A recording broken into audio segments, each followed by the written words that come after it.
Hey guys, and oh boy, this is definitely a chapter we gotta talk about.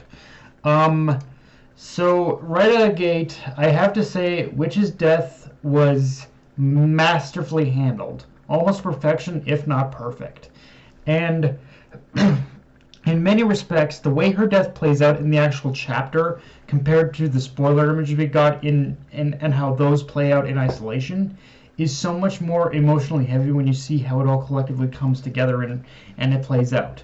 Now, here's where the dreaded caveat of my thoughts on her death come in. And don't misunderstand, what Mashima did in this chapter, this death, like Witch's death, it broke me. Like the reason why why this review is so late is because I had to actively collect my thoughts after reading this, and it kind of like I felt emotionally dizzy just from just reading this chapter and seeing Witch sacrifice just sacrifice herself.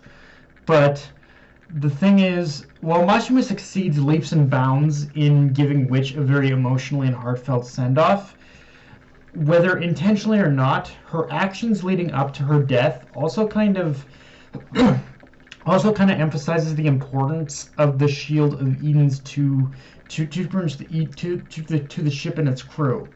It's a role among the four shining stars that's practically necessary and pretty much cannot be replaced, and don't which gives me to the point of well, I'm sure the narrative route that Mashima is going with here is more what lessons Shiki needs to learn in the aftermath, and the idea that the fact that the Shield of Edens is lost means that he and everyone else can't afford to keep going the way they have been.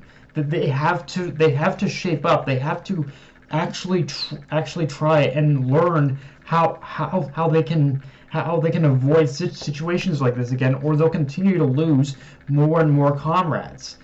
But the thing is, when it comes to this chapter and Witch's death, it's also one of those things where her Witch's death is kind of unconventional, at least when compared to Valkyrie's death, because Mashima throughout the story has set up a couple ways in which the Shield of Edens can continue to live on, in context of Witch's death.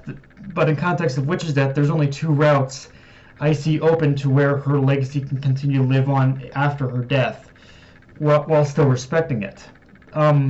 Now, the first one being that just from the information we know about how about the systems in place, about how everything works for the four shining stars, it is plausible that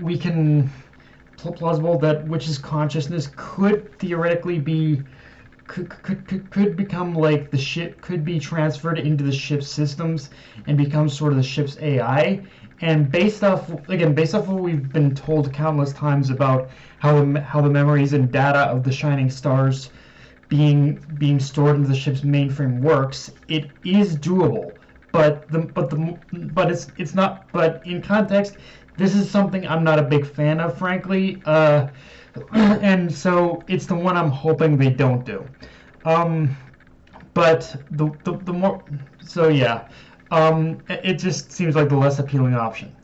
The second, and the one I'm kind of pushing for right now, is that with Witch dead, this could be Pino's time to step up into Witch's role as the fourth shining star, as I don't know whether as the new Shield of Edens, or she finally takes her place as she finally like becomes the light of Edens, or whatever that would entail. Like because the interesting thing about Pino is that she's kind of been one of those interesting characters who has largely been kind of left in the background, but at the same time we have been given moments throughout the series that build her up as a shining star candidate, carrying with her the title of being the Light of Edens. And given the kind of spotlight Mashima gave Pino in this arc, after like it makes a lot more sense now for her to become Witch's successor. Like it feels like Pino becoming the new fourth shining star. It feels like the next narrative move to make in the aftermath of Witch's death, as it would be that whole passing of the torch thing. Like I don't see any other way that this could work, frankly, and I don't know. Like I think right now I'm kind of betting in the aftermath of her death, of Witch's death. I am betting on Pino becoming like the new Starshine. Moving on from that long tangent, though, I want to talk about the little flashback of Witch reminiscing of her time serving as the Shield of Demons under Ziggy. And on top of that being the point where the emotions really hit me, like like, holy crap, she's really about to die sacrificing herself. I feel just getting these moments serves an important contrast to remind us that there was once upon a time, a long time ago, where Ziggy wasn't the person he is now. And I think it is moments like the ones we saw in that flashback that keep it grounded and keep reminding us that, yes, Ziggy is doing all these horrendous things. And by the end of this, he does need to... he definitely needs to atone for all these... for those actions for those sins, all those crimes, all those actions he's committed. But that doesn't mean he's not worth saving either. And that somewhere buried under the corrupting influence of Satan gravity lies the Ziggy that genuinely cared for the ideals of peace, as well as those around him he considered comrades and family.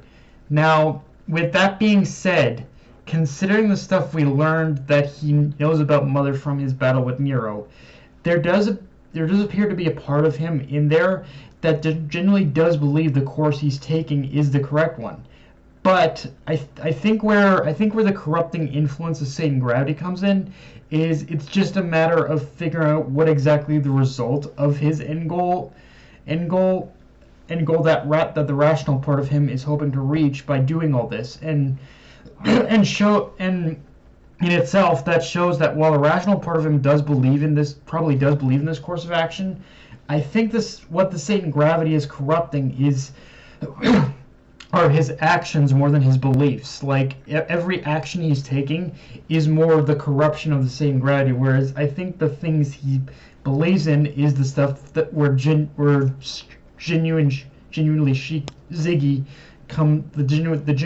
Ziggy comes into play.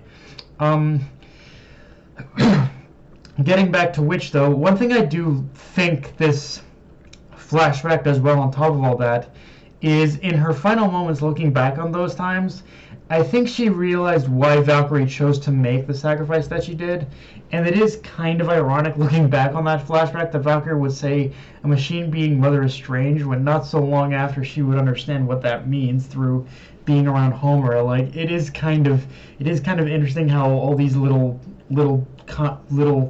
conversations always kind of come back in some form or another. Now, let's talk about Shura and Ijuna's final moments in the chapter before the planet explodes, because that's honestly one of those moments where it is sad and tragic, but more for Ijuna's sake and the tragedy of Ijuna's character, and how ultimately we learn her powers had ultimately nothing to do with loving Shura, which in itself is a little suspect considering the shit he did to you.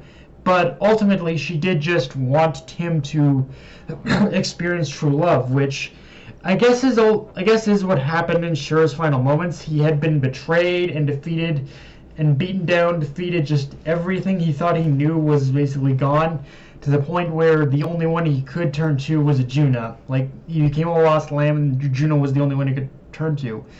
The woman he had abused and used, which I guess is poetic, but to be honest, I'm sorry, I couldn't help but kind of laugh and just mock and be mocking of Shura's final moments. Like, seeing him turn into that sobbing mess of a person before he dies, it just brought me pure joy. Like, I'm sorry, again, seeing him die with absolutely nothing but Ijuna to turn to in those final moments is just pure karmic justice in my eyes. Again, I'm sorry. I know Mashima's trying to make me feel some manner of sympathy. I'm sure Mashima's trying to make me feel some manner of sympathy for Shura, but again, I've got none for the guy. Like, I just don't, and I hope I hope the best for wherever Juna goes into the afterlife. But as far as Shura, I hope he rots in whatever hell he's headed for. That's all I gotta say on that. But yeah, guys, that's pretty much all I got for this review. If you enjoyed the video, like, comment, subscribe. Follow me on Twitter, Analyst, Crunchyroll. Be sure to hit the notification bell, hit the subscribe button, and just share the video around, guys. Dark Knight of Anime, signing off. Witch, rest in peace.